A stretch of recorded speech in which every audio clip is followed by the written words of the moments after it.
Hello, everyone, and I'm glad you're able to attend this Q&A for a film that I enjoyed, and I hope you all enjoy it, called Drawn Back Home. I am Chad Harris, member of the board of directors for Out at the Movies, and I am joined by writer, director, executive producer, and editor Thomas Ori, producer Grace Peterson, and lead actor Mikey O'Sullivan, along with the head of the makeup and hair department, Jax Von Liria. I hope I pronounced your name correctly. I would like, first of all, since we have a panel of people here, for each of you to introduce yourselves again and to just say a little bit about yourselves, your work, just to introduce yourselves one more time for our viewers. Okay. We'll start with Thomas. Great. So I'm Thomas Ori. I was the writer, director, executive producer of the film. The reason that I had all those titles was basically like I wanted to get this done, and I was just like, all right, this is going to happen, whether come hell or high water. So I will do whatever it takes, and that included wearing a lot of hats. But other than that, I had Grace as kind of helping me out, and she was phenomenal. But I will let her introduce herself. Thanks for that segue. I'm Grace Peterson. I produced the film. I've known Thomas for a long time, so it was wonderful to get the call from him to work on this project. It was my first feature film, and so it was a lot bigger project than I'm used to. And the main thing was that it took place over a longer period of time, and so it was just great to learn all the new parts and to get to work with a bigger group of people like Mickey and Jax. Really good segue. Hi, I'm Mickey O'Sullivan. I'm an actor based here in Chicago and kind of been working all over the country and recently in South Korea too. And I played Eric in Drawn Back Home, and I got to go along for the ride and the whole ride, which is a really special experience. Sometimes as an actor, you come in for a few days here or there, but get to be there from the beginning to the end, which was really special. And we ended at the cemetery, which I thought was apt. A good way to end anything is at a cemetery. And then I was made to look my worst and my best by this wonderfully charming man named Jax. Thank you. Hi, I'm Jax Von Liria. I've been a makeup artist for a long time doing film and television. And I was actually very glad that they called me to do this film because it was something that I really wanted to do. I was very excited to be part of it.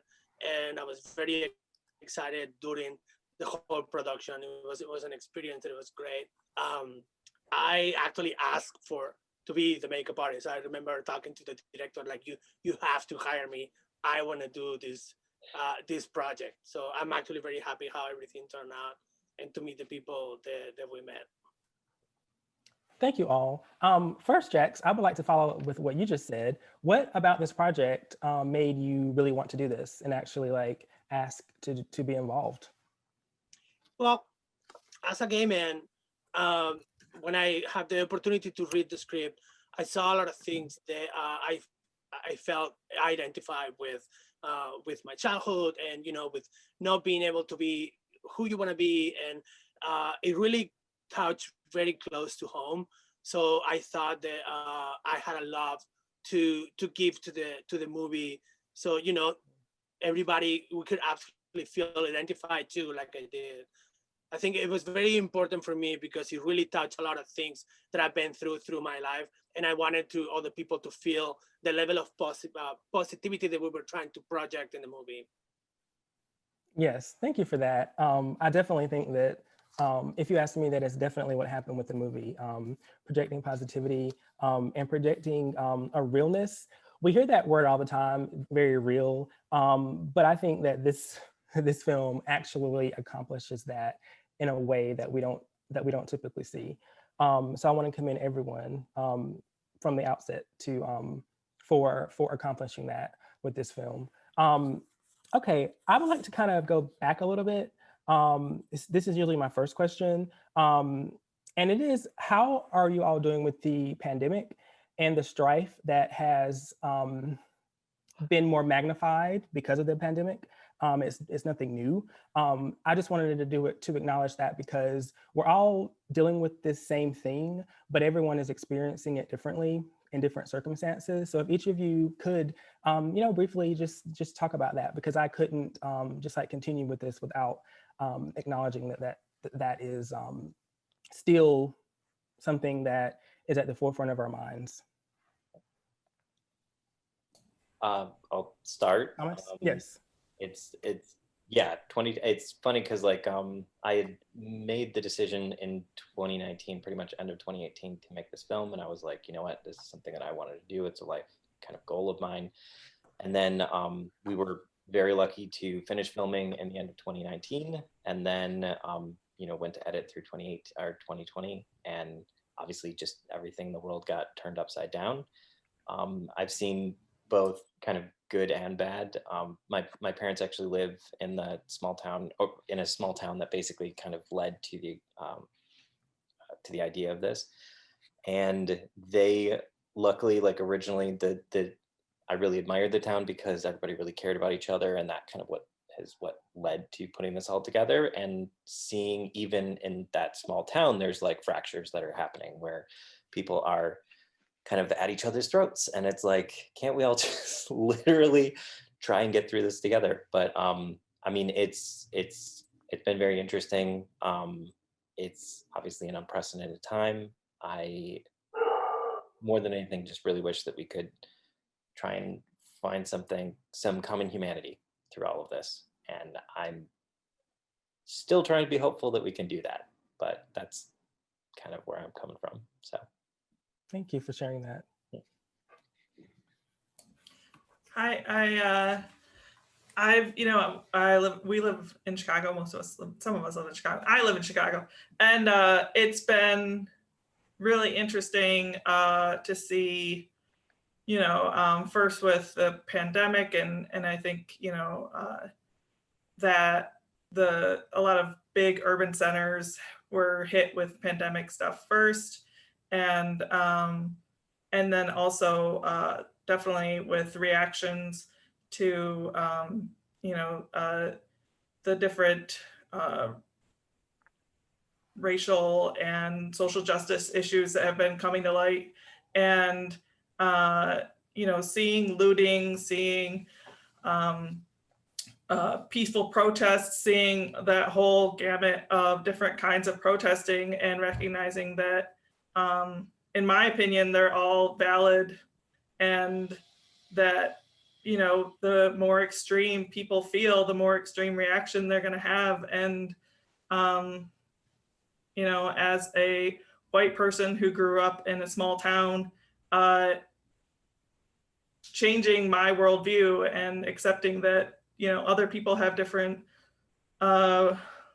life experience, and just that not only do other people have every right to feel whatever they're going to feel, but also like, that violence from white people has been accepted for a long time, and if anybody who's not white is violent, then it's like a terrible bad thing. It's just, I don't know, sorry, I'm going off on a tangent now, but it's just extremely different, and I'm trying really hard to accept and understand that people have very different lives than I do, and very different experiences, and they have every right to feel the way that they feel and to react the way that they're going to react, and that we definitely need to make changes in this country in order to make everybody more comfortable and everybody more equal. Thank you. 2020. It's been a lot, right? I have a family here at home, and got a kid in 3rd grade now, went from 2nd to 3rd grade, and so he's experiencing this in a totally different way than I ever experienced my childhood. And then to boot, we also have, right, like extreme social and economic things at play that make other people it makes all of us like, yeah, on edge. And I think this virus has brought out the best and worst in a lot of us. And the opportunity I think there is that we don't often have the time to reflect on that. Most of the time we get up, we do the thing that we have to do. The next day we shut out for a little while. And we're really in kind of a Twilight Zone-esque, you know, like for years and years and years. Like if the Twilight Zone was about, oh God, the poor, the big bomb is going to come, this Twilight episode would be about the racial and economic disparity and injustice that has been living under the surface in this country for a very long time, and we're really getting a chance to sit in it. And while I'm pretty, it doesn't give you a lot of hope sometimes. One of the things that I was talking about with my kid was like, you know, I've never seen people talk like this. And so if we got to this point by nobody ever talking, by nobody ever expressing, by nobody ever finding conflict with one another, then I do think that like really only good change can come from this. So that's where I'm at. And I'm an extrovert who like, I just really miss people. So yeah, that's where I'm at. Thank you. I have like mixed signals. I started the year thinking that this was going to be my year, it was going to be great, and everything. COVID hit, and you know we were secluded at home, so we were kind of safe. But we lost all our income, we lost all our job. We didn't know what was going to happen, and because of that, there was a lot of tension and a lot of stress. Outside, there was a lot of like racial tensions and issues. So it's been really hard, but I don't think I should say like, oh my God, 2020 this year sucked, because it really has been hard for everybody, but it has been hard for a lot of people, way harder than I am. So I can't really complain. I've been in my house, I have food, you know, I didn't work for a long time, and I'm back to work. But I think that everything that is happening right now, it should fill a purpose. So I really hope that from this point we can actually get better, because we're kind of rock bottom right now. We're I mean, I don't think we can just get, I mean, I'm not gonna say, because we can always get worse, but from this point on, we should learn what's happening and use it to just change things. And I'm not talking just about the pandemic, I'm talking about what's gonna happen with you and your loved ones when you are under this huge amount of stress. How are you going to react? I know that you can just slash away, but can you react with kindness? Can you react with love? And can you survive these times? I think that's the most important part, that I've been trying with me and my loved ones to keep our head in the ground and work in our mental health and do good for everybody else, whoever needs it. And that kind of helped a lot. You know, when we lost, we run Airbnb in our house and we have a rental. So when COVID hit, we lost all our income. So then we offer that to all the people that they were working in the hospital so they could sleep here. And it actually makes us feel very good. Like the fact that we can actually help and we can do something for the society. I believe that we can actually be good people and be happy, you know? So yeah, that's it. Thank you, all of you, for sharing. And going back to what Jack said earlier about the positivity of this film, and I think this film does show positivity, and it shows something without being totally divorced from reality. It shows a reality that is positive, that has positivity, a community of people. Carol says this is a small community that cares. We're not trying to just get up in your business for our own greedy, like, you know, gossipy reasons. We care. And she showed that she cared. Sarah shows that she cared. And from the moment we see Eric, I mean, he clearly cares about everyone. He is clearly a caretaker, but he clearly needs someone to take care of him as well. And I thought that the way that all the actors convey that sense of caring, that's the kind of thing I think can help get us through times like this. And so I would like to start with something that Thomas said, that I read that Thomas said, having to do with like the reason that you love film and the reason that you made this film. And you said you wanted to create a reprieve from a world that is no stranger to rejection, and instead focus on how we can build a home for ourselves with those we care about. And you also said that you would like that you like to create worlds in which people can immerse themselves. So I was wondering if you could talk a little bit about what does it mean to create a world to you? What does it mean to create a world and the good that can do? And this idea of home is a theme of the film. Obviously, but there are so many ways to see home, as we saw in the film. Eric says, sometimes, well, what if a home is people? And also, people have to be somewhere in a place. And so we see Drew and Eric create a new place for themselves, but really it was the person. So Thomas, I'd like for you to talk a little bit about that. What does it mean for you to create a world? And how did that come out for you in this film? Great question.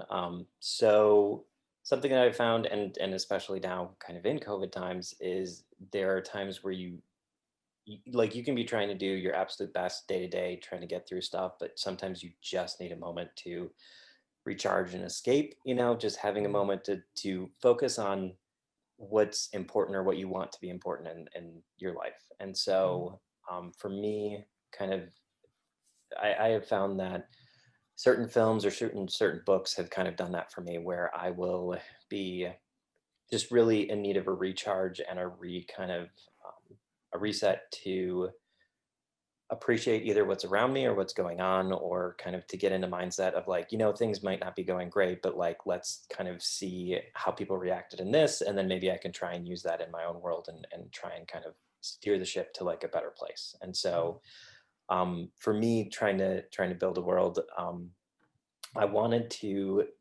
create something that was aspirational, that people could look at and think like, oh, like this is something that we could go for, and we're really, all it takes is just that moment or that choice to be kind of more present in what's going on, and empathetic to other people's situations, and just saying like, hey, what is it that I can do personally to try and make this a better situation? What is it that I can do to be the change that you want to see?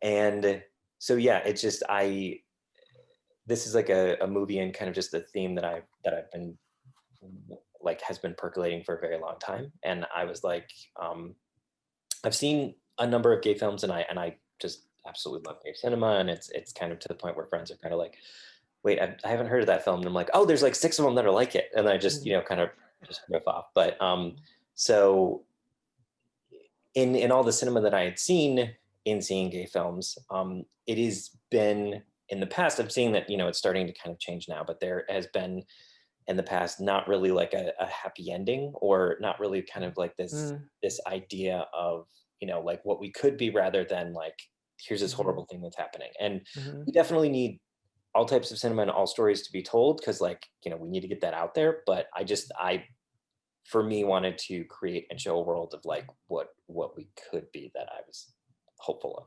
So yes, and I wanted to personally thank you and commend you for making a film that, like I said before, is real, but at the same time is not totally focused on the violence perpetuated on a gay person, or totally focused on an ending where someone has to die.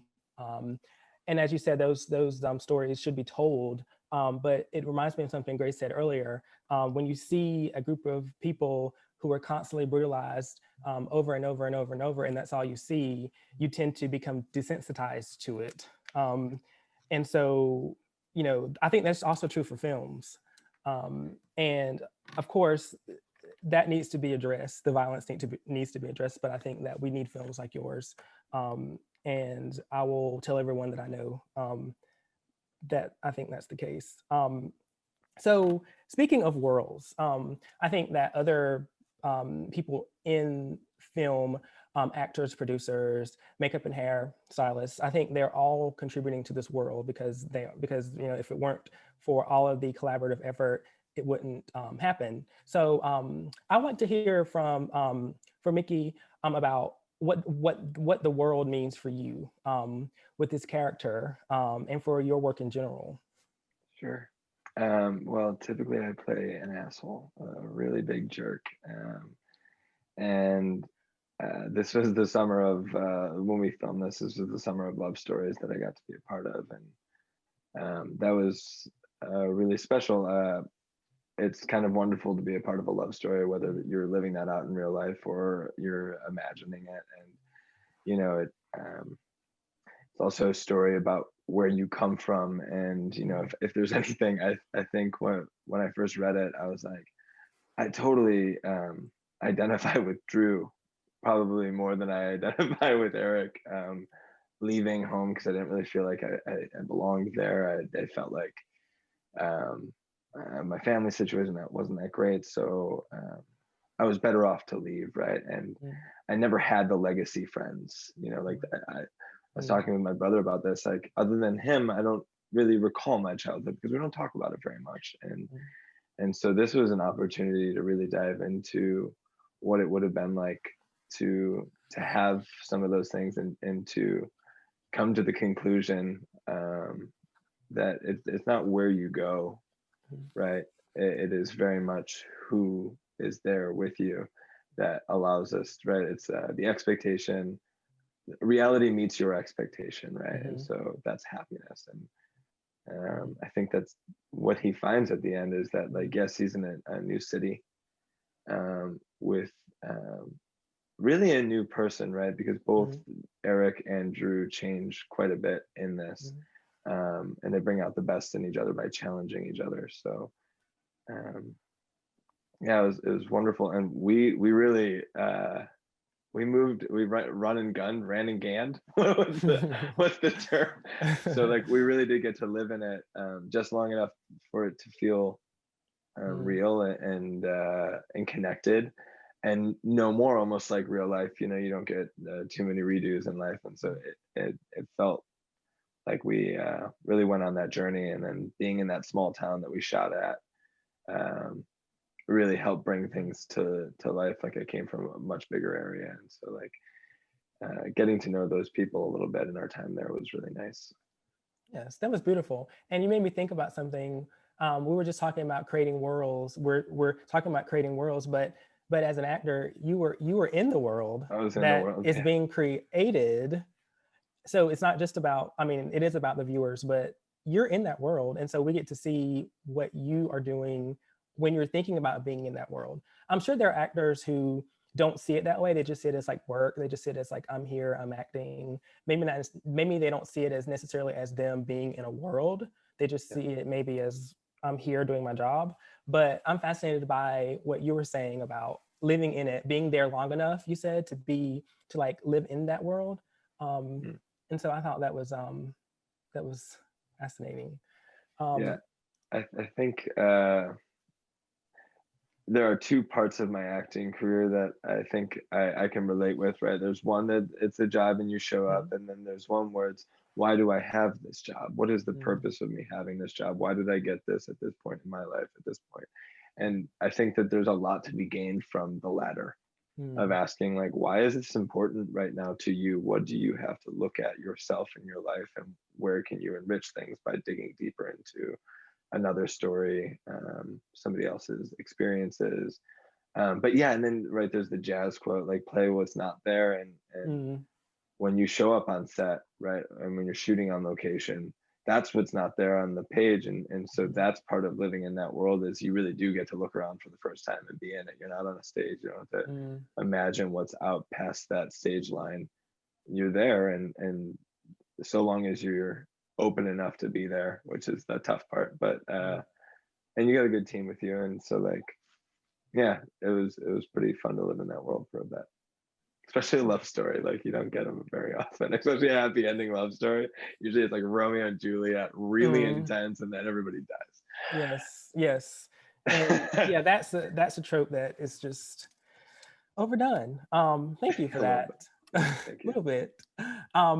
Grace, as a producer, what does it mean to create a world for you?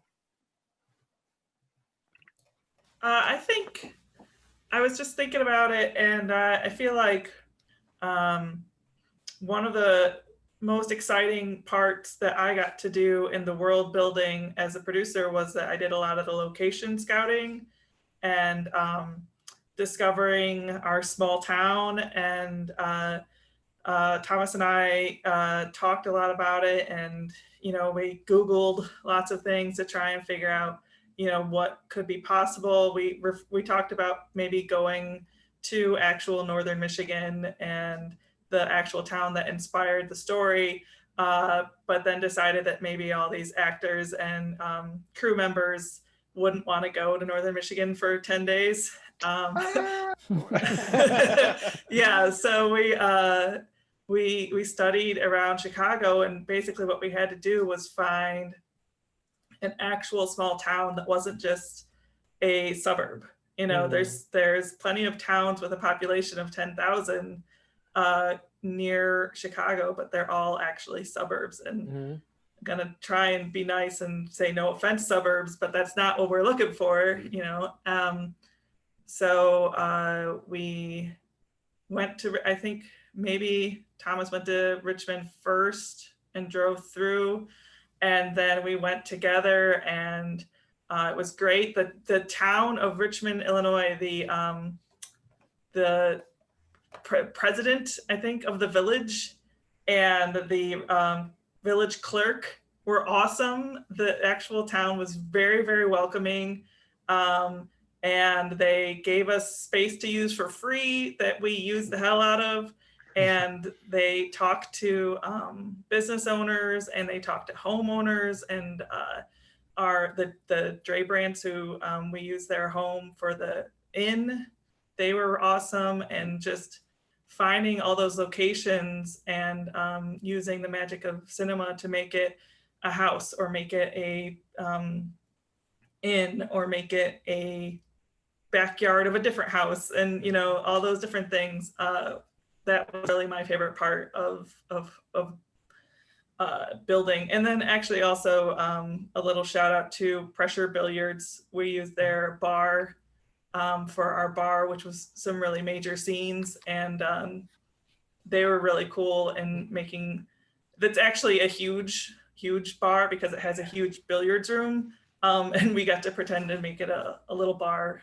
And yeah, that was my favorite part of world building, was the location scouting and working with all the location people. I love watching, thank you, Grace. I love watching the credits at the very end where it like talks about where film was shot, and it's thanking people, thanking businesses, thanking locations. And I made a list of all of them. The Village of Richmond, Harper G Mercantile, like all those places. As Mickey mentioned earlier, the Graceland Cemetery. So yeah, I was very interested in that when I was watching the credits when I was rewatching the movie. So Jax, what about you for world building? Well, making the world of what the script means into reality, it's what I do. So I need to understand first the characters, where they're coming from, and the kind of life they have, and then adjust that what the camera is gonna get.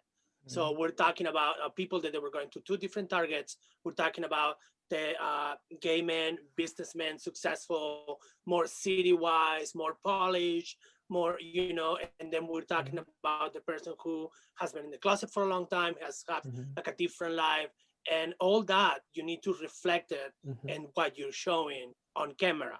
And that includes, wardrobe and hair and makeup and little details, and how somebody will style their hair in their office, how somebody will style their hair, probably people that they won't do this, or their hands will be like more cracked up, or all these, it actually help identify the kind of people they self-identify with their movie. They was like, oh my God, I have been in this situation. I have been. Mhm. So there was a little bit of research about what to do and what to project, because we wanted it to hit those spots. We wanted to hit not only the person who has been successful, who ran to the city, Mhm. but also the people who never had the chance to run to the city, and then they have to adjust their life to still living in a small town. There is a lot of gay men that they didn't have the chance to just go, and they keep living their life in a small town where everybody knows everybody and everybody talks about each other. And we wanted people to be identified and to make sure that they understand that you can actually be happy with that type of life too. A gay man in a small town doesn't mean that you have to go. You can actually build relationships and stay where you are, or you can move, I mean, but it's up to you. It's where you find your happiness. And it's very important for me to make sure that I have a very straight look for their characters, so they don't need to explain where they came from. You can actually see it when you see them on camera. Well, that was beautiful. One of the things that I heard you say was the details of the world, and it's not just the furniture or the pictures on the wall. It's how the character actually looks. Like, how would the character actually look like that after working outdoors all day, or and the details of like staying in a town and adjusting your life. I also thanks for this film because it's non-stereotypical in that way. There's so many films, gay films that are not gay films, where the small town is treated like it's used with like this reductiveness of, the person who's coming back from the big city is like sort of like lowering themselves for actually coming back, or that the people in the town are usually, in the small town, are usually, for a lot of the time that we see like mainstream films, they're a lot of the time very flat characters. We're just representing like backwardness or something, as if living in a big city means you're automatically this evolved person that has no problems. Thank you for that. That really helped me think about things that I hadn't thought about before.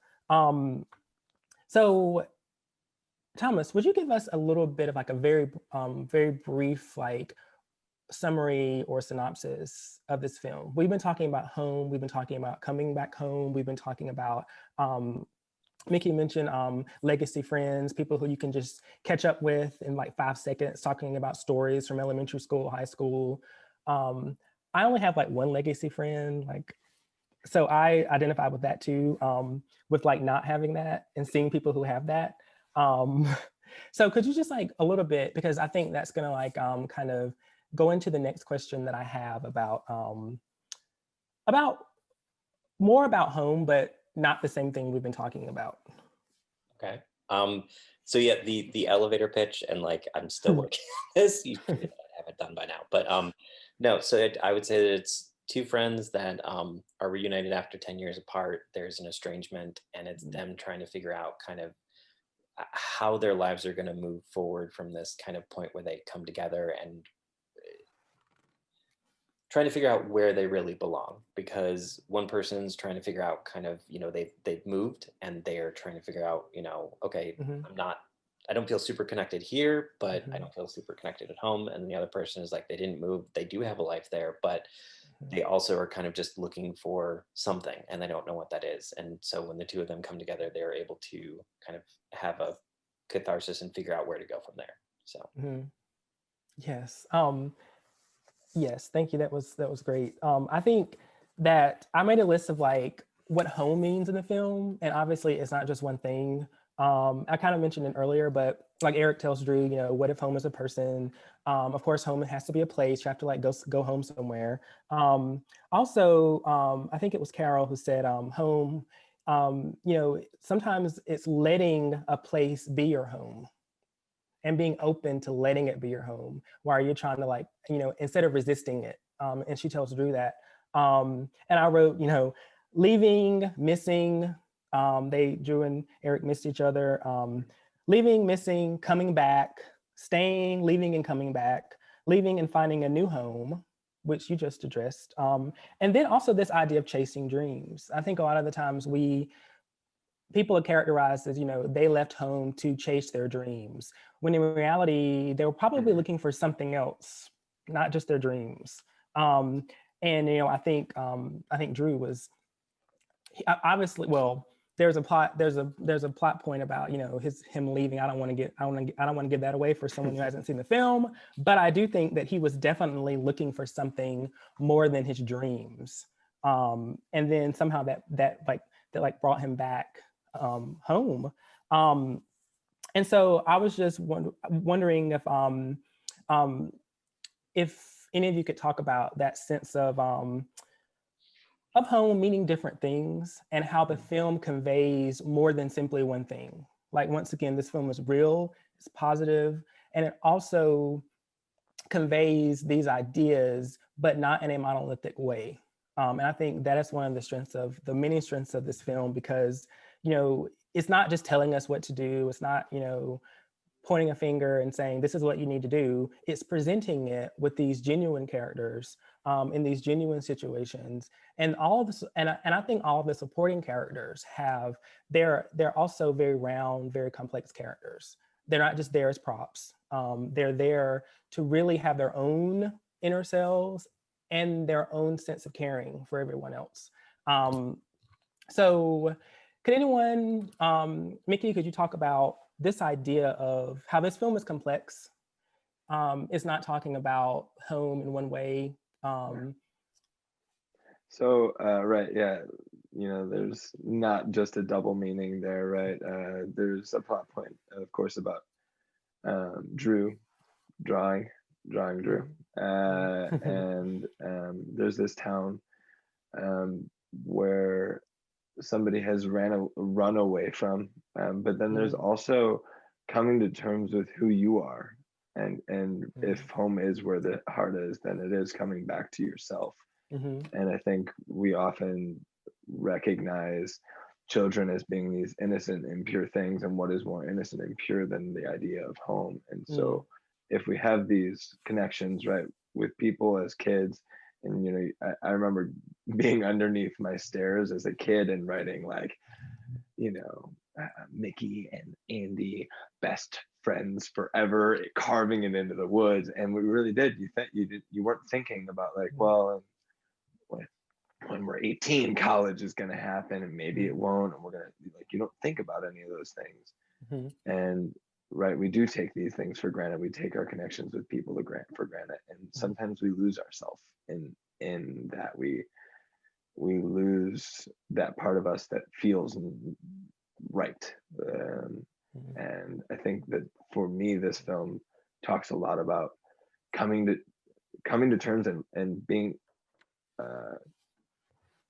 loving to yourself, and recognizing things that you've been avoiding for a very long time, and been afraid of, right? Like, it is very scary to come out. It is very scary to be vulnerable with people when you feel like the leader of a group of friends, when you feel like a leader in the town.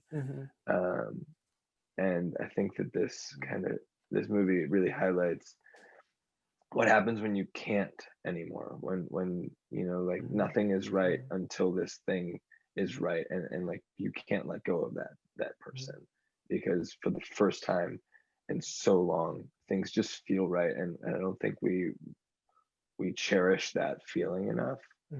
We become very okay with things not being good enough, or where we want to be. And so I think that this movie does a really great job or this story does a really great job of saying, how do you find your way back to yourself, and and who is there with you?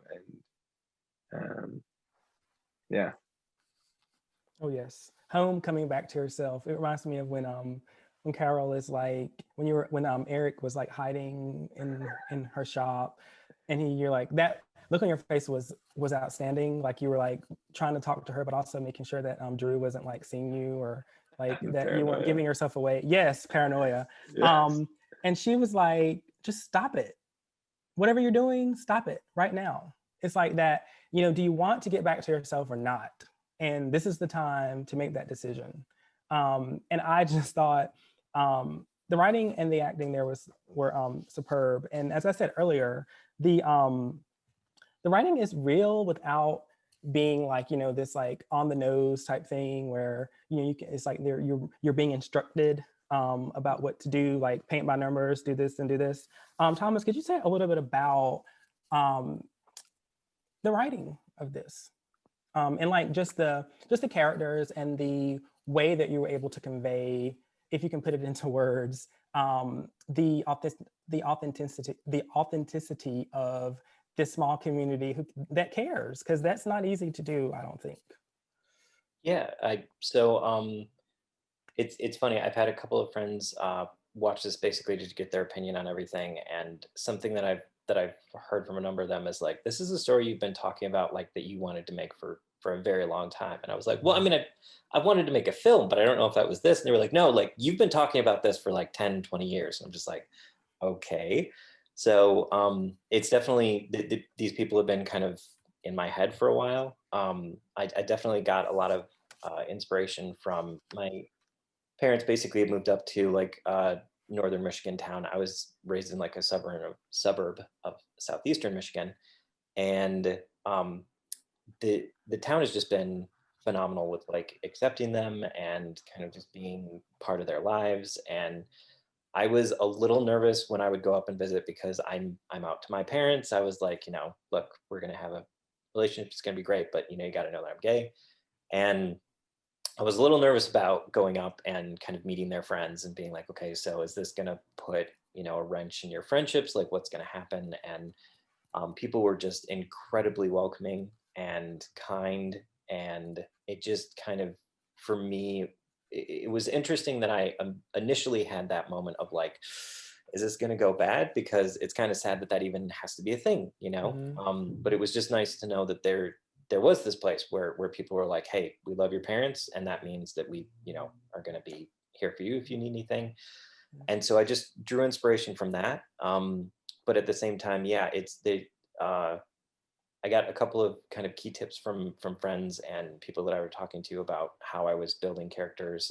When I originally wrote the script, I had I think 3 different people read it, all for different reasons. And one of the people that I wanted to read is a friend of mine who gave some very good pointers on kind of how to write female characters. And she was like, okay, so you've got this down, but like you really should be saying it this way, because she wouldn't say it that way.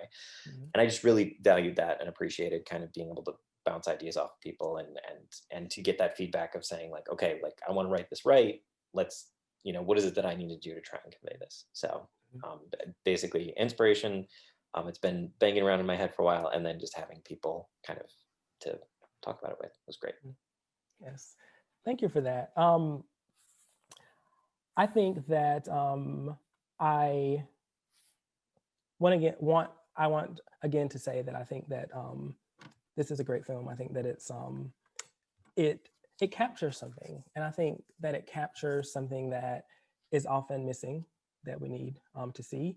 And I hope, and I'm so glad that our festival this year it's in a different form, but I'm glad that this film will be there for people to watch. Do you have any? What experiences have you had so far? Any of you had so far with festivals in this format, or in the digital format, with this film or with other films? I can say that it's been an interesting road.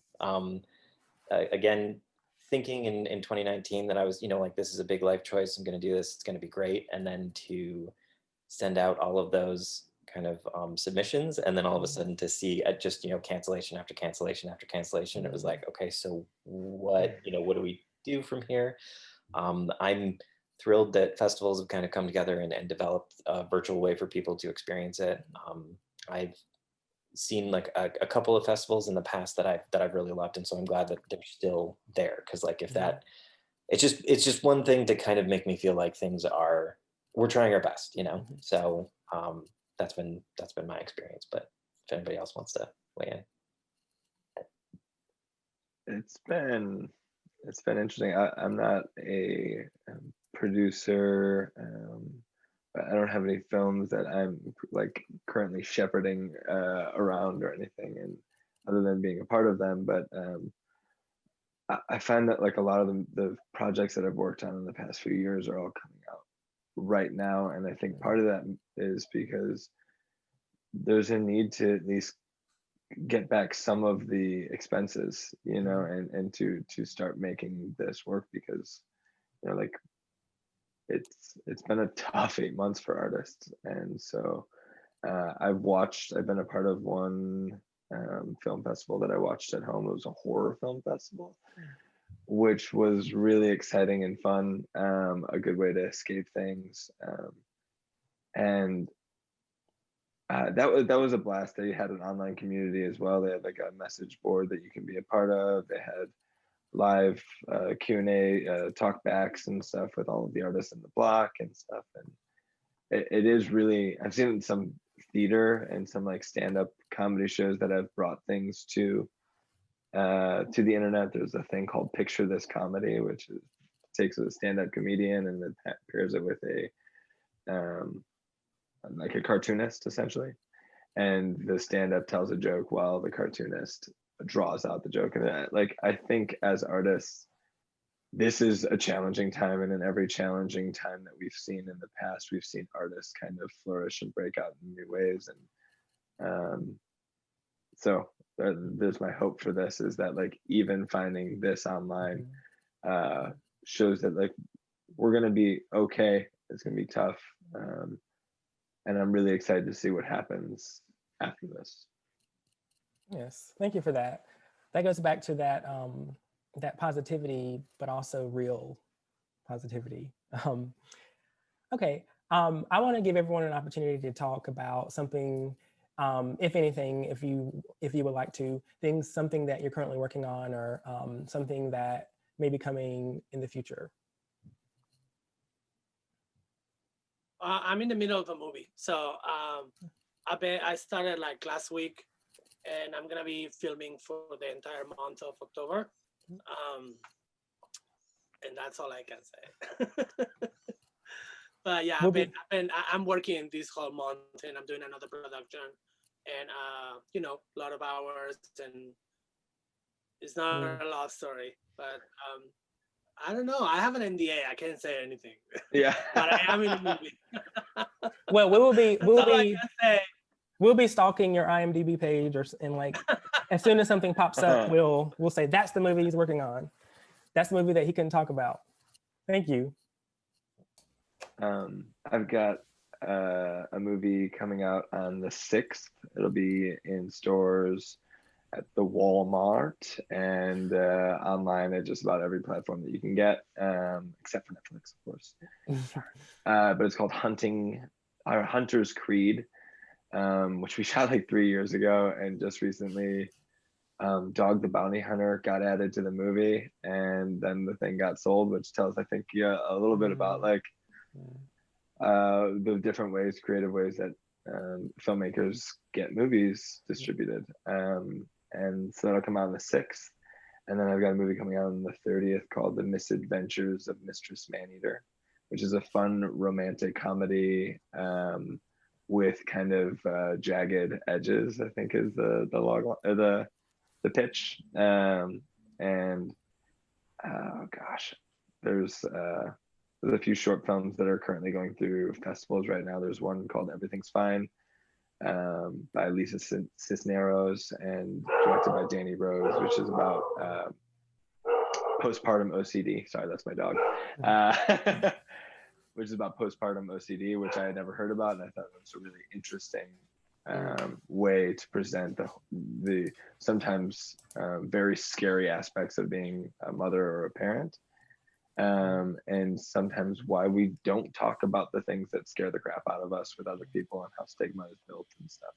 So that one's doing really well. Yeah, and so there's a lot going on for me, but not much that I can attend right now. So it's nice. Thank you. So I this was my first feature film. I think I mentioned that earlier, but I got really into it, and Jax was very supportive and was like, Grace, you could do this. You should just do this all the time. So I had this whole plan. We shot through, early fall 2019, and then Thomas actually took over most of the producing stuff. I didn't work too hard for the post production. It was very hard for him and not very hard for me. So I was like, all right, 2020, I'm just gonna quit my job and I'm just gonna get jobs and be a producer and probably have to work on smaller stuff and probably have to do some PA stuff, but I can do it. I actually have a degree in film, so I should have been doing this the whole time. And then 2020 happened, and like all production work stopped. So I was like, I'm not gonna quit my day job. I'm gonna keep getting paid by corporate America to do my job.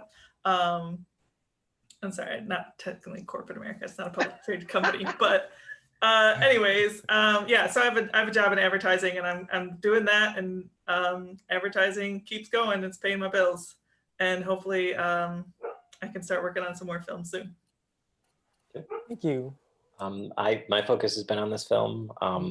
And I just need to say in general, like we had one of the absolute best teams in the entire world. And so Grace, even though she was kind of stepped away afterwards, like she was a phenomenal producer, and basically like we would not have been able to have this thing done without her. So she's amazing.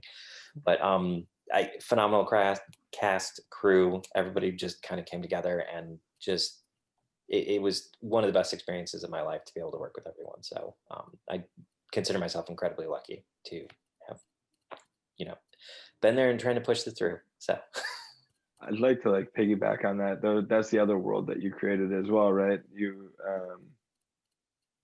brought us all together, right? Like you brought all of these different parts together, and I was talking about this the other day, with what we were setting out to do. If everybody wasn't right for their job and willing to like be creative and hardworking and industrious, I don't think that we would have been able to get it done. Yeah. I think that the team that you put together, independent film, is so difficult to do and to do well, and so much of that has to do with the team that you assemble, and so even being able to have that experience is due to you. So the fact that you sat down and did that thing that took 10 to 20 years in your head, right? Like it was a lot, but you created an experience for all of us that we're still on, and a chance to get better and learn. And so thank you. Yes. And I want to thank all of you for taking the time to speak with me and to speak with our attendees, our festival attendees. And so take care, everyone. And I hope that things improve all around for all of us. And I hope that you all have individually a very productive, happy sense of home in your lives. Thanks, Chad. Thank you so much. Thank you, Chad. Thank you. Good luck. Thanks. Thank you. Yeah. Thanks for having us.